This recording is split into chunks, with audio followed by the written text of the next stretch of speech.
And welcome to the David Frum Show. I'm David Frum, a staff writer at The Atlantic. My guest this week will be Mona Charen, and we'll be discussing things we've changed our mind about since our days as young Reaganites a long, long time ago. My book this week will be an essay on a similar theme, My Early Beliefs by John Maynard Keynes, in which the great English philosopher and economist discusses how his views had changed from the early 20th century to the time in which he delivered this essay just before the Second World War. But before either the dialogue or the book, some thoughts about a remarkable development in the week just past. One of the defining characteristics of the Trump years has been the determination of President Trump and the people around him to turn into instruments of presidential will federal agencies that were always thought of as more or less independent and apolitical. The Department of Justice, well, it's part of the administration for sure, and the Attorney General is an appointee of the president. But there had always been a belief that the actions of the Department of Justice, especially the criminal enforcement actions, were not dictated for political reasons by the president. Well, that idea has just gone up in smoke in the Trump years. This has been the most nakedly political Department of Justice, perhaps since Warren Harding's in the 1920s. And maybe the most in history because of the recent event where Jeanine Pirro, U.S. Attorney for the District of Columbia, supposedly acting on her own, but obviously acting at the command of Attorney General Bondi, who was acting obviously at the command of Donald Trump. When the U.S. Attorney for the District of Columbia actually tried to indict 6 members of Congress, 4 of them members of the House of Representatives, 2 of them United States senators, for making a video urging U.S. military personnel to obey lawful orders and not to obey illegal orders, which you would think is something that would be as basic as telling the President of the United States not to take bribes. How could such a statement be controversial unless the president was taking bribes and unless the military was contemplating illegal orders? So they took offense because for that reason, and they tried to prosecute members of Congress. Now, the speech of members of Congress is protected not only by the First Amendment, like as yours and mine is, but by the speech and debate clause of the Constitution, which puts very severe limits on the ability of anybody to punish a member of Congress for something that the member of Congress said. And yet, the Department of Justice tried just that. Happily, a grand jury completely rejected the charges. There was reportedly not a single member of the grand jury who took this seriously. It was unanimous rejection, an unparalleled humiliation for the Trump Justice Department. But the litigation of other attacks on those members of Congress continues.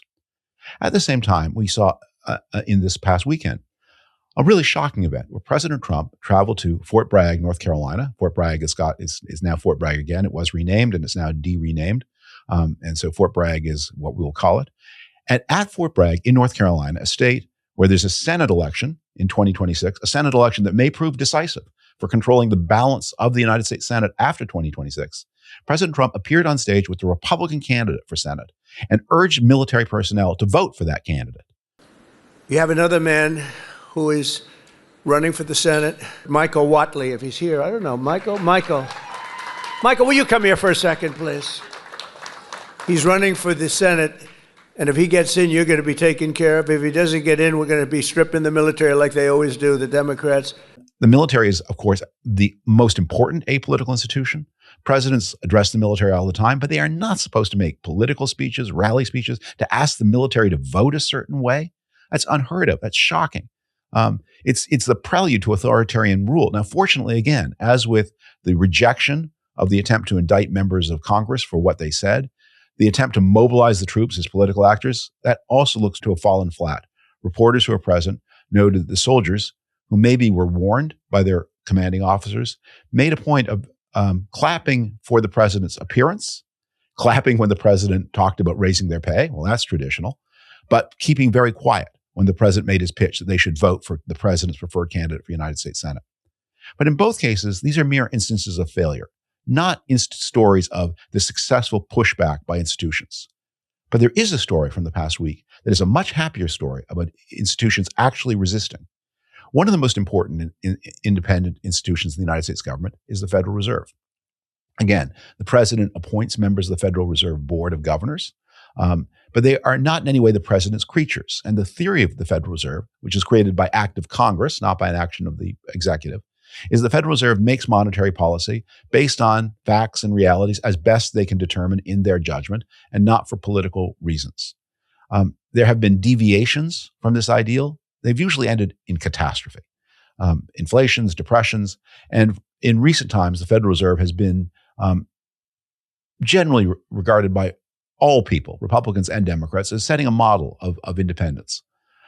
President Trump has now made some new appointments to the Federal Reserve. He's appointed a new chairman to replace Jerome Powell, the existing chairman. Powell's term expires in May, and President Trump has put forward a nominee. But not content with simply replacing Powell, which of course is his right as Powell's term expires, President Trump has tried to put pressure on Powell to cut interest rates by bringing of all incredible things, or by preparing to bring, it's not filed yet, a criminal investigation of Powell for some series of nonsense charges. Now, the charges aren't filed, but the president has been huffing and puffing, and the Department of Justice has been subpoenaing Powell as if these actions were ready.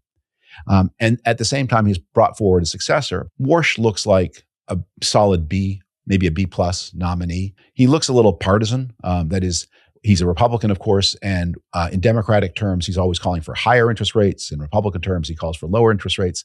He seems to be much more a creature of politics than an ideal Fed chairman should be.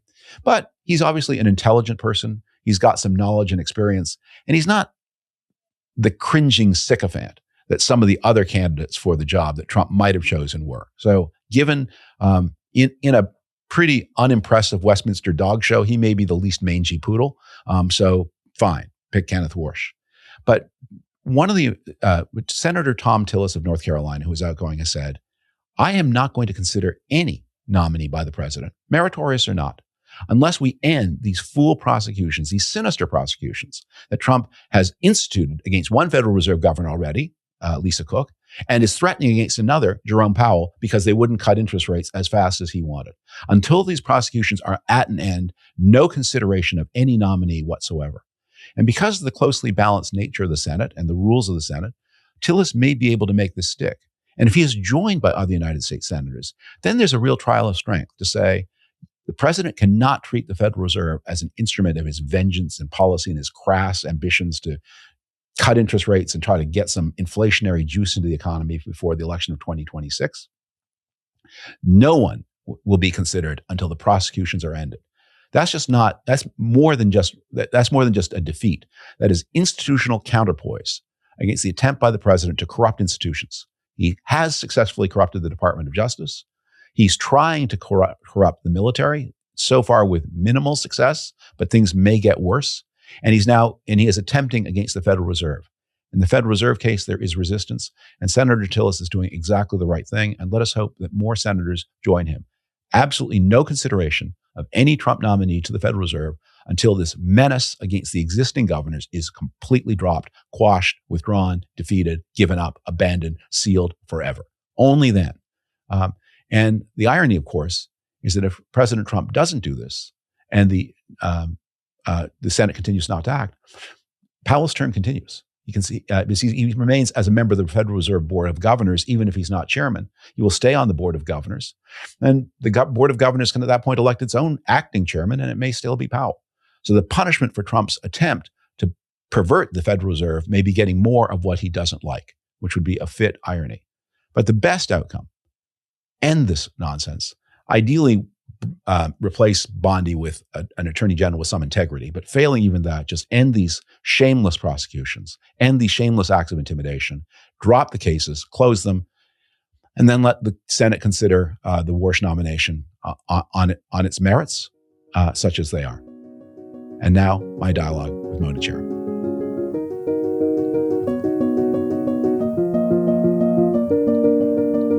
Mona Charen is a contributor and podcaster at the Bulwark.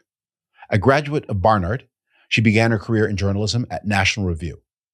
During the Reagan administration, she served as Nancy Reagan's speechwriter.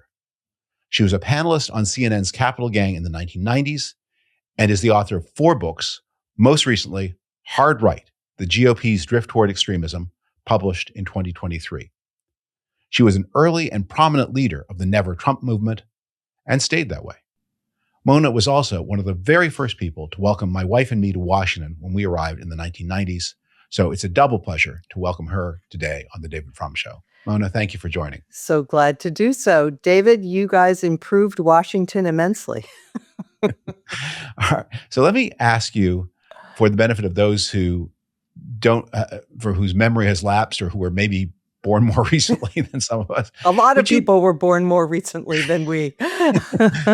Would you mind recapitulating your political journey from the start until Donald Trump appeared on the scene a decade ago? Well, I don't want to bore people too much, but I became interested in politics out of a sense of gratitude. My family came to this country at the turn of the last century, I should say. And I became aware at a young age of what had happened to Jews who were left behind in the communities from which my grandparents had fled, and understood that this was political in nature. And so when I was in my adolescence, not something I recommend as a fun way to spend your teenage years, but I sort of immersed myself in Holocaust studies and trying to make sense of how human beings could have done that. And the result was that it made me very, very grateful for the institutions, the stability, the human rights protections that the United States affords. And so that kind of made me a conservative. I felt that, some people have said the primary emotional response of a conservative is gratitude, whereas the primary emotional response of a liberal is dissatisfaction, wanting to improve things. And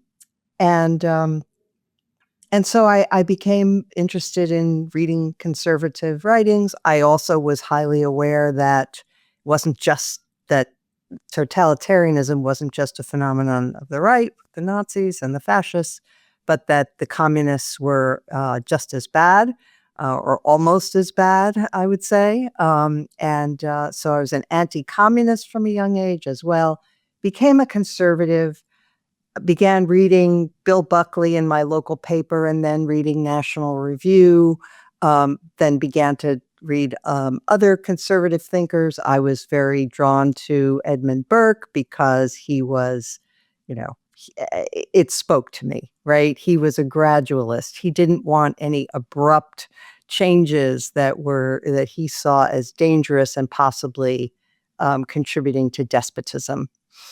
And so that's how I became a conservative. And I stayed that way for a very long time, but the Trump, and I was a conservative columnist and speaker and all of that, pundit. But with the rise of Trump, I saw the destruction of pretty much everything that.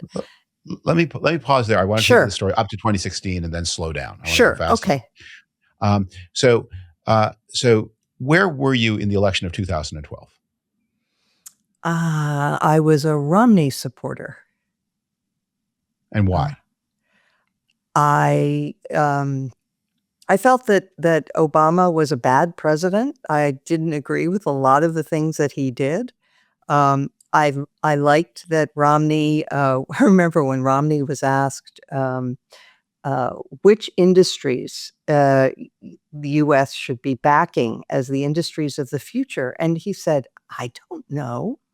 And he said, no one else knows either. I loved that. That kind of modesty about what government can do or know. I liked all of that. So you were on board with the conservative program into the second Obama term. Yes.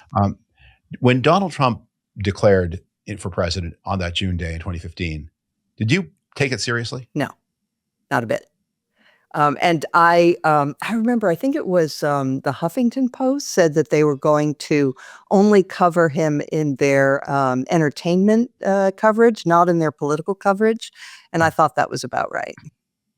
At what point did you decide or accept that this might be a real thing? When he continued to dominate the polls, when I saw that even the grotesque there are a few things that stand out, of course, but the threatening violence against protesters at his rallies, um, mocking a handicapped reporter, scorning John McCain's heroism, all of those things that I thought would have disqualified him obviously didn't, and I began to worry. And then I remembered the primaries in 2015 really gave me chills. Or I guess it would have been 2016 by then. Yeah. So this is a very full buffet, and you can have more than one serving and make more than one trip. But as I hear you talking about your reaction, you are emphasizing in the first trip to the buffet the human qualities of Donald Trump. That's, as you're describing it here, that was the first reaction, the first repulsion. Yes. And how did the rest follow? Because you start with the human reaction, because since then you've had, as we'll continue to discuss, a pretty dramatic political evolution. But you started with a human response that this human being was violent and disgusting. Yes, but he was also the antithesis of what I regarded as conservative virtues. So, for example, he encouraged people to believe that he personally, through force of will, could change huge problems, solve huge problems that face us as a country. I thought that was the antithesis of everything that conservatism believed. It was Caesarism. And then, of course, all of his various heresies, like his attacks on free trade, and his racism, which again I thought was the fulfillment of every fever dream of the left that thought conservatives were all racists underneath. That if you scratched them, you'd find that they were really racist. And here along comes Trump, who confirms this. So I resented that as well.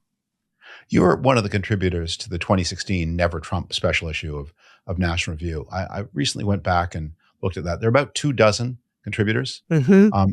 Some stayed true to their original position. Some flipped. Some have just become kind of shifty.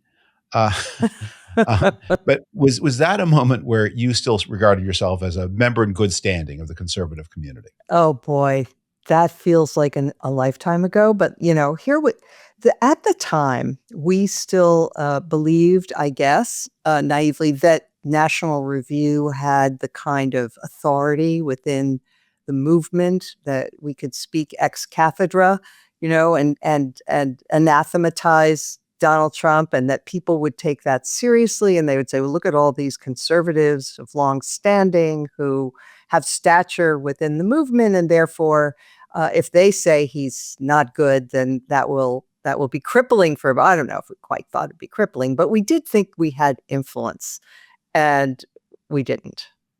Well, and that I should stress that issue was published, I believe, in January of 2016, so before any Republican primaries. So there'd been, and conservatives had the memory that in 2012 there had been a lot of wacky novelty candidates who rose in the polls. That's right. Date Michelle Bachmann, marry Mitt Romney, and I think a lot of people in January 2016 thought, that's going to be the pattern here again. Yep. Date Donald Trump, marry Marco Rubio. Yep. That's right.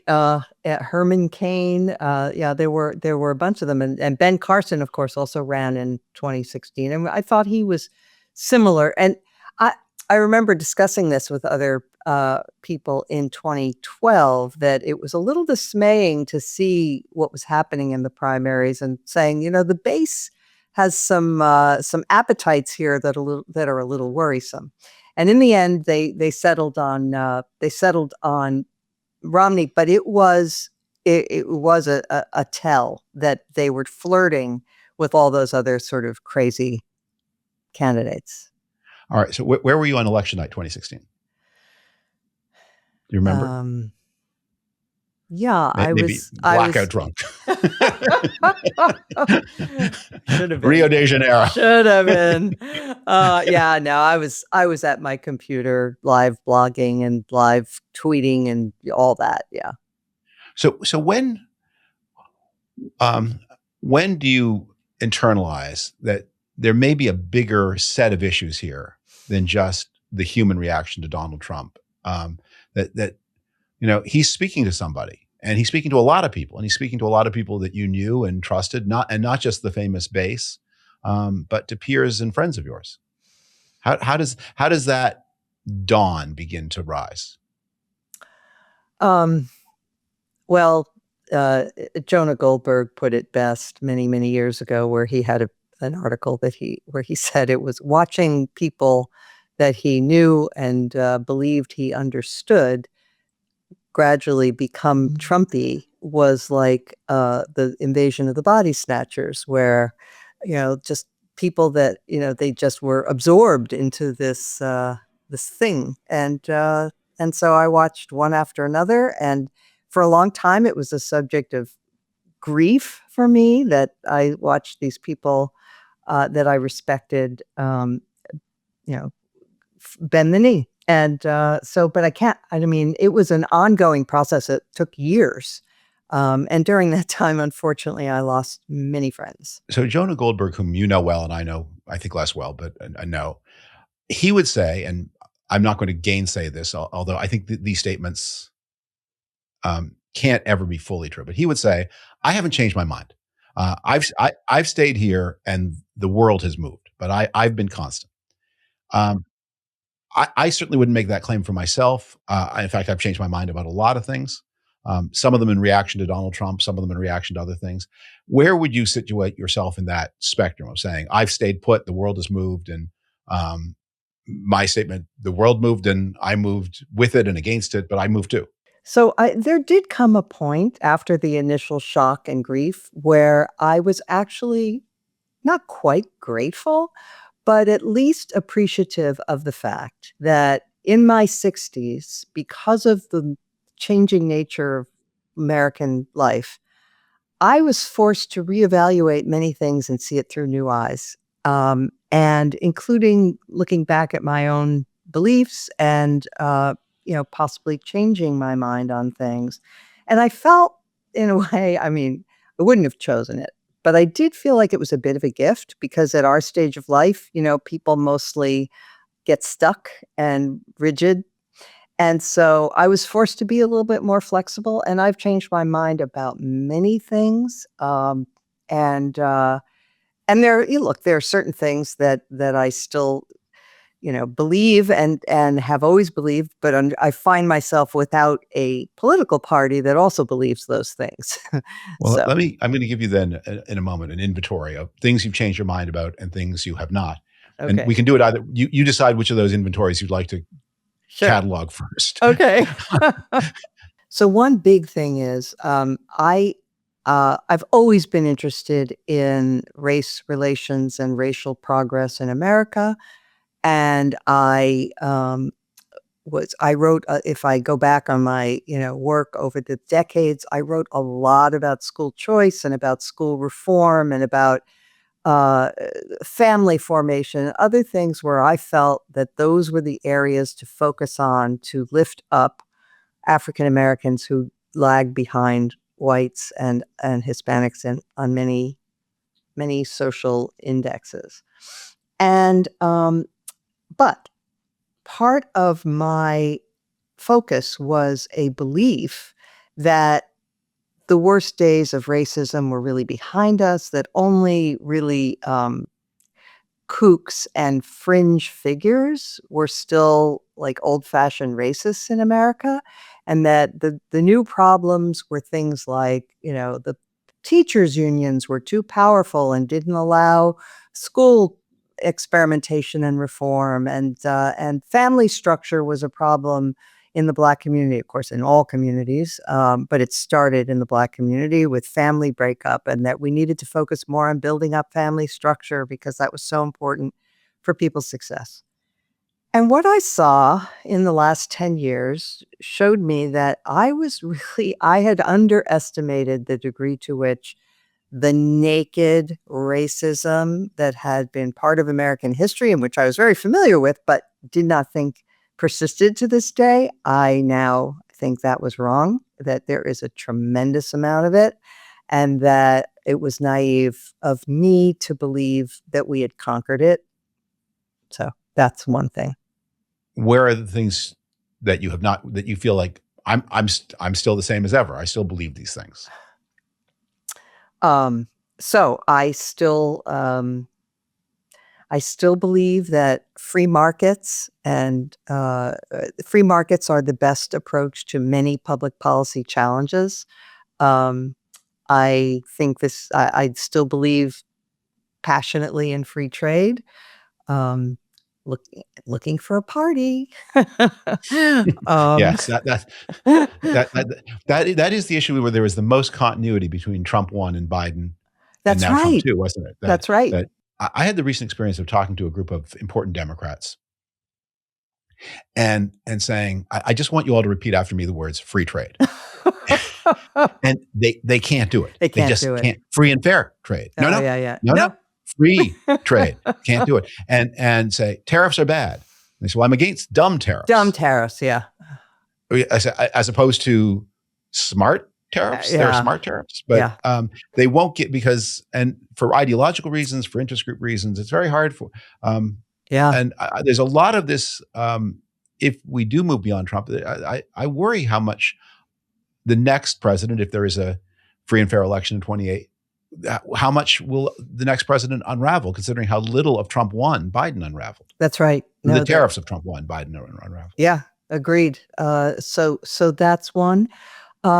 Similarly, I continue to believe in market-oriented solutions to climate change. I think that the idea of, creating prizes for new technology, or, all these kinds of things that economists have taught us are effective. That's the direction that I would go. I'm afraid, again, there's no constituency for that. Let's see. Fiscal discipline, worry about the debt. Again, no party. But more deeply, I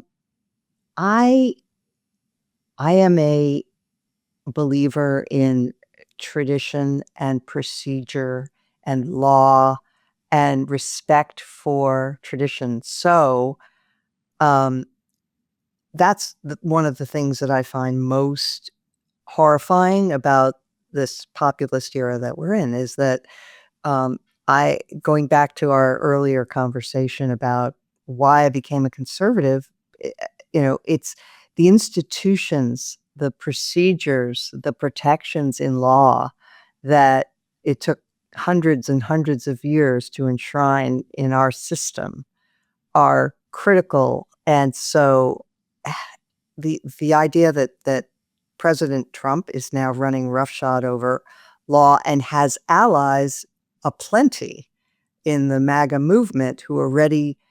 In his first term, he was trying to do it pretty much by himself. Now he has eager allies. They're destroying our system of justice and civil liberties in this country, and they're destroying our international posture. And maybe I should mention, as that's another thing I still believe in, I still believe the United States should be the leader of the free world, should have alliances, should stand up for countries that are invaded by aggressive neighbors rather than finding common cause with their oppressors. You put your finger there on something that I've really been wrestling with a lot. And I recently had this conversation with David Brooks, so let me raise it again with you.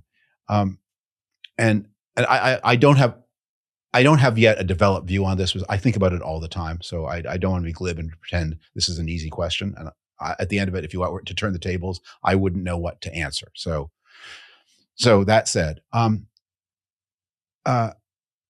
there is a big part of me that wishes that Merrick Garland were right. And Merrick Garland and Joe Biden were right in their first term approach, which is Donald Trump was this unfortunate error that the American people made.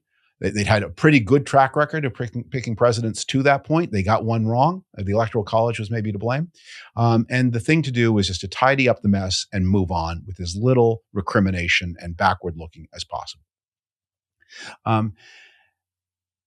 There's another view, which is that failed, that Trump came back. The people around him became, as he often said of himself, I became worse. He did. The people around him became even worse than that. And we have now a full-throated attack on every American institution, the abuse of law. And it's not clear to me you can just dust this off and tidy up and move forward without serious backward looking and accountability. That I wrestle with that question. Do you have any guidance to offer, or are you as stuck in the predicament as I am? So I guess what you're describing is lustration. And I think in order to get to that point, you have to be more advanced than we are. We are still too divided and polarized. And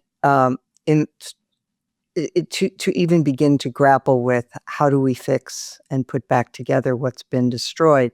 So part of the problem with the Merrick Garland thing was, and the whole approach, I mean, the people who said Trump is a criminal and we have to prosecute him, and they believed very firmly in the justice of that, and I understand it. But at the same time, it was done badly, I think, because that New York case really was politically motivated, and it's the one case that they got. But it allowed the MAGA forces to say, you see, both sides abuse the judicial system for political ends, and therefore, when we do it, it's just what was done to us. This is just payback. And so that's a risk when you decide to use the justice system that way.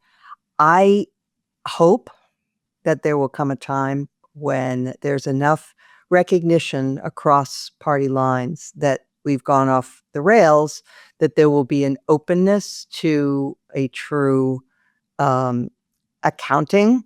There are people who are committing real crimes, including the President of the United States right now, the blowing up people in boats who you just suspect may be drug traffickers is a prime example. But it's going to take time and a huge amount of persuasion, and more than persuasion, it's going to take more experience of the awfulness for the American people to get to the point where they're ready for an accounting. Let me go back to the very beginning and raise something. And this is something I think we share. I think we both came to conservatism in great part because of our Jewish identity, because of our inheritance of mass murder of the Jewish people in Europe. In my case, it was almost all of my father's family came out and they lived. And the vast majority of his family were left behind. They died. And had my father's parents made a slightly different decision in 1930, my father would have been married at about the time of his 9th, 10th, or 11th birthday. So that's the starting point, I think, of both of our politics. When we come to conservatism by our Jewishness. The Trump presidency has raised some very special questions, very haunting questions for American Jews. On the one hand, as you say, it's a highly bigoted presidency, a highly chauvinist presidency, and Trump certainly has won the support of people who are increasingly not only outspoken, but flamboyantly anti-Semitic. At the same time, Donald Trump acted to support Israel, to win a much more decisive outcome in the Gaza war than the Biden presidency or a Kamala Harris presidency. And he's acted against the Iranian nuclear program, which is an existential genocidal threat to the half of the Jewish people who live in Israel. Most American Jews are opposed to the Trump presidency, but many of the most active and prominent American Jews are quite passionately in support of his presidency for the reasons I mentioned and for others as well. How do you, as someone who, as you said, began your political journey because of this Jewish inheritance, how do you make sense of Trump as a Jewish woman? My feeling about this is there are a couple. One is that there is a tendency all too common to say, well, whatever else he may be, at least he's good for my group, and that is not a principled position to take, in my opinion. But also, I think it misses the bigger importance of what his destructiveness means, not just, for the Jewish people among many others, because he is destroying the United States as a bulwark of free nations and a strong alliance.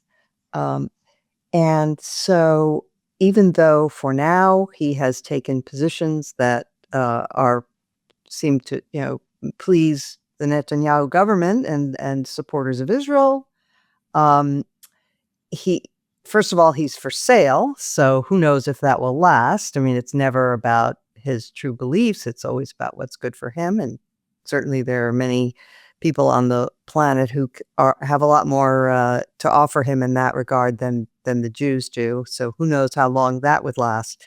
But also a secure Israel and a secure Jewish people depend on moral and principled leadership of the United States.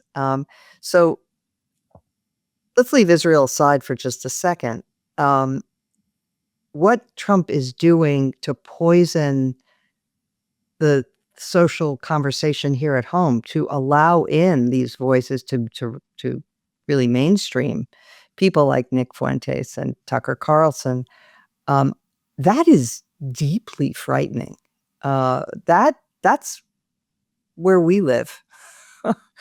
And it is opening the door to the kind of, there's a lot of left-wing anti-Semitism, but frankly, the right-wing variety still scares me a little more, because it is truly Nazi-like in its ferocity against Jews. Yeah. Well, let me push back on that just a little. And again, I say this in a spirit of uncertainty, not in a spirit of argument. So the polls look pretty bad for Trump and his party at the moment that we speak. Who knows whether that will continue? Who knows whether Trump will try to find some way by fraud or by force to seek a third term? He says so, and I think by now we should take those warnings seriously, although the body does fail us all in the end. Trump's running mate and the presumptive frontrunner for the 2028 Republican nomination, assuming there's still a constitution in 2028, is J.D. Vance, who's very close to Tucker Carlson. And I will argue this with some of my more, again, Israel-oriented Republican friends, but I think is clearly not a friend to either the Jewish state or the Jewish people. On the other hand, assuming there is an election and J.D. Vance is the Republican nominee, he will be running against a nominee from a party that just vetoed the most plausible-looking running mate for Kamala Harris because he was Jewish and because he wouldn't renounce his support for Israel and wouldn't hedge his condemnation of anti-Semitic outbursts on American college campuses. And where important voices in that party are saying that their most important test for their support in 2028 is Holocaust inversion. That they are looking for a nominee who will say that the perpetrators of the attempted annihilation of Israel on October 7th, 2023, that those attempted perpetrators were the victims of a Nazi-like genocide, and the victims who fought back in self-defense, they were the Nazis who committed a genocide. And that's, for important parts of the Democratic Party, going to be the litmus test for their candidate in 2028. It's great that everyone's so interested in the Jews that the issue won. I sometimes wonder, why did we have to be so fascinating? You know that old saying, there are only two kinds of people in the world who are fascinated by Jews and anti-Semites. Well, oh yeah, but it turns out that a lot of people are fascinated by Jews. So how do you make sense of this? Is that you may given life and health and the continued existence of the United States Constitution, may be called upon next time to make a choice between someone who is backed by domestic anti-Semitism and someone who won their nomination by making some kind of deal or arrangement or truce with those who do Holocaust inversion against the Jewish state and the Jewish people. Yeah. It's a very, very difficult time for the Jewish people, honestly. It is, I think we were born at a time after the Holocaust when anti-Semitism was at epic low rates because of the Holocaust. And that is over. Our children and grandchildren will not be living in that world. They'll be living in a world where it's come roaring back. And you're right. I mean, the problem on the left is considerable, but it's untested as of now. So The we know that the anti-Semites are very close to power on the Republican side, as you say. With J.D. Vance is very close to Tucker Carlson, and Candace Owens is a huge influencer, and all of that. On the left, it is for now the precinct of the hard left progressives. It's untested as to whether that will become the dominant strain in the Democratic Party. We'll see. That would be very, very worrisome. Let me, as we wind up, take you back to the beginning and ask you, as you look back on the political views that you had in the earlier part of your life, do you now feel regret, or do you feel like I got benefit from it, even if I don't hold to all of it these days? Got benefit from what? From the views? The things I believe between age 20 and age 40. I regret those things, or I don't regret them because they're part of. I couldn't be where I am, and in fact, there's some value to them. No, there's certain things that I am proud of from that period. I was a firm anti-communist. I think it's a great boon to humanity that communism is largely a thing of history now. And there are many other issues that I think conservatives were right about. But the world has changed. The conservatism that I signed up for is completely gone. It's just there's no coherent set of ideas that is held by a movement or far less a party now that is recognizable. Yeah, I mean, again, this is something I may be projecting my own thoughts onto you. This is a question I've been wrestling with a lot. I've been thinking about it. I've been working on a memoir for a long time, and I've been wrestling with these questions. There are things that, when I look back on the world of my early political views, things that I thought were important, that were the defining thing that, as you say, anti-communism, free markets, free trade, and that turned out to be something I cared about, but that most of the people I was associated with turned out they never cared about very much at all. And then other things that I dismissed as irritating or not awkward or embarrassing or marginal paranoias and bigotries and conspiracism, and that turned out to be really important to a lot of the people I was formerly associated with. On the other hand, I do sometimes think there's something that the reason for the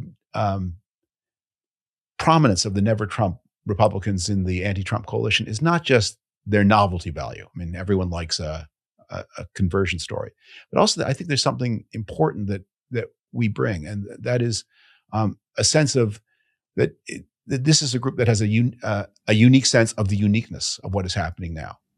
And so I'm sure you've seen often in the comments you get from readers or viewers or listeners, they'll say something, aha, we warned you that this was all when the moment Dwight Eisenhower beat Adlai Stevenson, Trump was the inevitable outcome. Absolutely. All the time. No, he's not the inevitable outcome of Dwight Eisenhower and Richard Nixon and Gerald Ford and George H.W. Bush and he's different. And we're here to tell you that as people who liked all those people, he's different. And that's something, and we can, and because we liked all those people, we can tell you how and why he's different in a way that the typical commenter who's blaming Dwight Eisenhower for being the start of Donald Trump can't tell you. Well, yeah, the people who are kind of, and I'll say this, I think they're kind of smug, and they say, this was always conservatism, and this is just the full flowering of all the things that conservatism always was. I say that is absolutely not the case. I can cite for, one thing that pops right into my head, for example, David Duke ran for governor of Louisiana. The president of the United States at the time was George H.W. Bush. He said, we want no part of him, even if he's a Republican, even if he gets the Republican. That's not who we are, et cetera. That was just normal, that the party would, and the movement would reject that kind of thing. Today, they'd say, he's make him head of the Department of Homeland. Make him the head of the Department of Homeland Security. Exactly. He's got the mission, and he's got a lot of American guys who make perfect recruits for our new paramilitary force. Exactly. He can start making those videos for ICE. Yeah, no, it's really sad and pathetic. But anyway, but that is different, and we're here to report that we lived through it, and we would not have tolerated that kind of thing. Yeah. We left when this became the party. So, it obviously wasn't the party in 2000. Yeah. Are there realistic circumstances where you can see yourself reimagining yourself as a Republican and a conservative again? I mean, obviously there are fantastical circumstances. But realistic circumstances where you can imagine yourself feeling at home again. Not until this whole generation dies off, and since I'm going to die off before they do, no. Because the party has been the Republican Party and the conservative movement have both been so deeply corrupted. And so no, I cannot imagine. But I do hope that the Democratic Party, there is an argument that in the 1970s and 1980s, when the neoconservatives, who had all been Democrats, some of them remained Democrats, but when they moved toward the Republican Party, they brought with them a way of thinking and ideas that were incredibly rejuvenating for conservatism. And possibly the migration of some former conservatives into the Democratic Party can do the same thing. That's maybe a little bit fanciful, but I hope so. Well, and if you were to say, what are the gifts? What are the things that they might bring with them, like the Magi? The appreciation. So I'll tell you one quick story if I can. I was at a meeting with a bunch of people who span the spectrum, but have leaned heavily to the left. And we were talking about how elections are run in this country. And, before the advent of Trump, there were a lot of liberal reform bills and things that wanted to centralize the way we run elections in this country and limit the power of states to control it. And so I remember chatting with this person, and he said, I said, the fact that the Constitution gives this power to the states looks pretty good right now, doesn't it? And he said, yeah. So, some of those limitations on what government power can do, which are sort of our birthright as conservatives, we're suspicious of government power. Unlike liberals who always think only of what good it can do, we're very imbued with, no, it can also be really, really dangerous. So maybe we bring a little bit of that perspective to policymaking. Tell us at the end, finally, about the work you're doing now. What are the things that in your personal work you think are important that get you up in the morning? Well, sometimes it's hard to get up in the morning because the news is really depressing. So while you're there in bed, pulling the covers over your head and thinking maybe this was all a terrible dream, the voice of conscience that says, no, you have to get out and do it. What is that voice reminding you of? It is remembering how important just, Orwell's line about, duty of intelligent men to state the obvious, keep saying it, being unafraid to say the things that a lot of people in mainstream media and around, certainly in the business world and in many of our institutions, people are afraid to be honest and tell the truth. And so those of us who have been foolish enough to lose all our friends by telling the truth in the past can continue to tell the truth, and maybe as we see it. And maybe that still has value. Mona Charen, thank you so much for joining me today on The David Frum Show. My pleasure.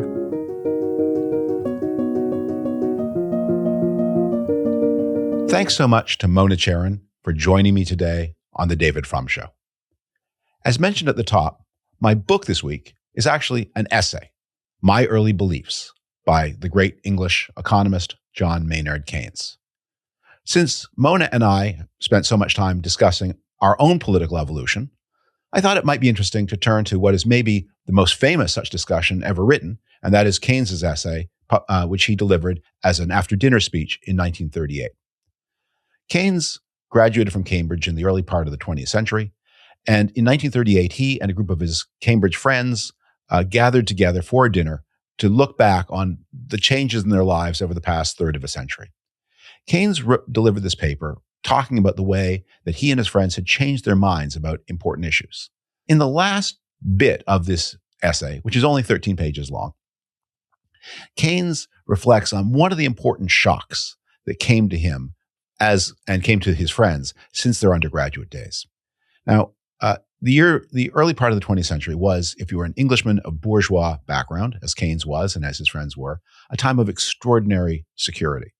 Those of you who have recently watched on your own or with children the Mary Poppins movie will remember George Banks, the patriarch banker, singing "It's Good to Be an Englishman" in 1910. And so, if you came from John Maynard Keynes's background, so it was. It was good to be an Englishman in 1910 or 1904 or 5, when Keynes was at Cambridge. But in the interval between their undergraduate days and 1938, when the essay was delivered as an after-dinner speech, in that interval, the world had passed through the First World War, the Communist Revolution, the Bolshevik Revolution, the rise of fascism, inflations, depressions, and was now in 1938 on the edge, very visibly, of a second and even more terrible world war.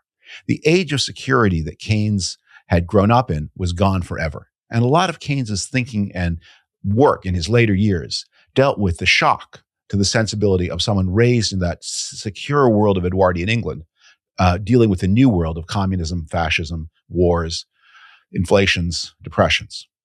And so I want to quote from the later part of the essay, a passage that I think resonates through the ages to our time now. He's talking about this group of friends, and he says of them, "In short, we repudiated all versions of the doctrine of original sin, of there being insane and irrational springs of wickedness in most men. We were not aware that civilization was a thin and precarious crust erected by the personality and the will of a very few, and only maintained by rules and conventions skillfully put across and guilefully preserved. We had no respect for traditional wisdom or the restraints of custom. We lacked reverence for everyone and everything. It did not occur to us to respect the extraordinary accomplishments of our predecessors on the ordering of life, as it now seems to me to have been, or the elaborate framework which they had devised to protect this order." As I look back on my early beliefs and the beliefs Mona and I discussed, I realized that Mona and I, our political evolution can be described by exactly the opposite direction. We began as young conservatives in my age, in my case, as early as the 1970s, very aware of, as Keynes put it, of that civilization was a thin and precarious crust. What we were not enough aware of was the flip side of that. Just as Keynes had to discover the power of order, I think Mona and I won't speak for her, I'll speak only for myself, that those of us who were conservatives then and are less conservative now, I don't think we were aware enough that it wasn't just order that was needed, but also the justice and fairness that caused that order to be something a little bit more than, to quote Keynes again, something a little bit more than the personality and the will of a very few. That the order that we valued so much gained its power because of a broad consensus based on the personality and the will of a great many. And the way to get that great many to back the order was through a sense of most people, of many people, that the order was just. And that if the order was ever felt to be unjust, unfair, to favor only that very few whom Keynes described, then it would have to be maintained in ways that were harsher and more tyrannical than the order that we valued and that we remembered. I think we all go through evolutions in life, and that's one of the tragic blessings, or one of the blessed tragedies of growing old, is that you get this critical distance on what you thought before and what you think now, and maybe the outcome that we're all groping to, is to say, how do we hold on to things that we thought were true that we were young, that were correct intuitions when we were young, and how do we enrich them as we get older? That is the topic that Mona and I have spent our time together discussing. We've spent so many years of our lives working together on. I'm very glad to have had her today to discuss this working out with me on the David Frum Show. Thanks so much to you for listening and watching to the David Frum program. I hope you will subscribe and share this program widely, that the success and continuation of the program depends on your subscriptions and your sharing. As always, the best way to support the work of this program, if you're minded to do that, is by subscribing to The Atlantic, and then you can support the work not only of me, but of all of my Atlantic colleagues. Thanks so much for joining me today on The David Frum Show. See you next week for another episode of The David Frum Show. Bye-bye.